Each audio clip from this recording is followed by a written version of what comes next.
I like to say that I was raised in Berkeley, California, by a pair of pot-smoking hippies. This is factually true, but it gives the wrong impression. Tie-dyed shirts, Birkenstocks, unwashed hair, co-ops, free love. Berkeley in the 60s, basically. The identity to which the city still so desperately clings.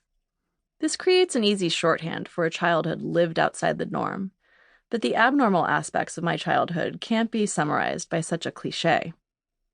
We lived in a Craftsman in North Berkeley on a busy two-level street bisected by the Hayward Fault Line.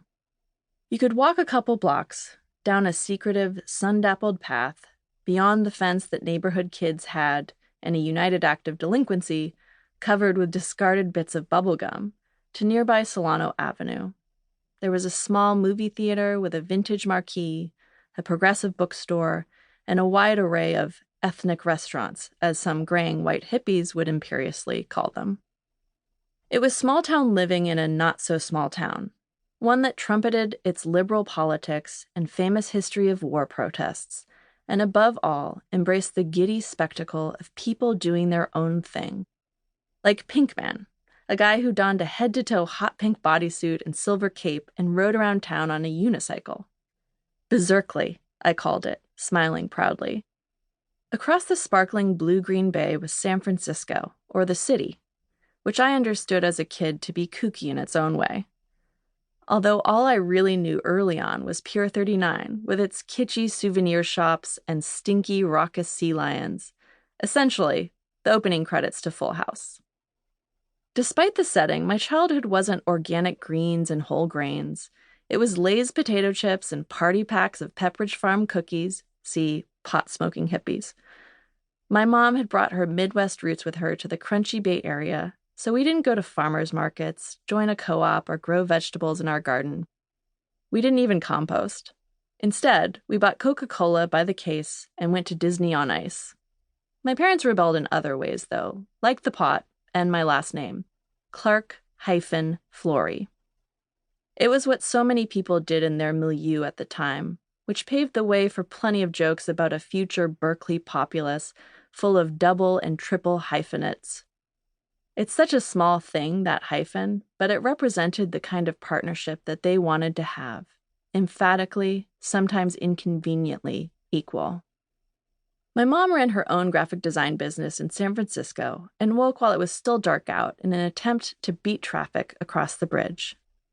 That meant my dad, a programmer at a Berkeley tech startup, got me ready for school in the mornings when I was little. He supervised toothbrushing, poured my bowl of cereal, and combed out my long mass of hair. A rat's nest, as he called it, often developed overnight, and he would take me out onto our sunlit porch so that he could delicately pick at it with a comb, whistling to himself while French braiding my hair, a skill he had picked up from some moms on the playground during his paternity leave. Even in our sensitive, liberal climate, my dad was unusual for a man. In my mom's circle of predominantly queer women friends, I would hear things like, "He's a special guy, your dad." He was stereotypically masculine. Deep, booming voice, copious body hair, towering stature, but quick to tear up at little things, like a thoughtful gesture or a dramatic movie scene.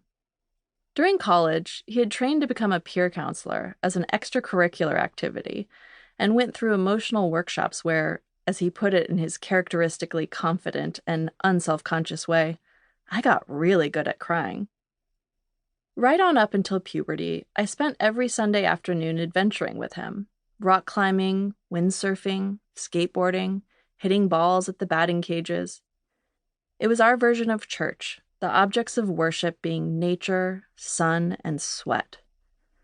Sometimes he brought me to a sprawling park in the Berkeley Hills, where we climbed through a creek looking for water skippers, threw whistling frisbees on the grass, and picked blackberries from gnarled thickets.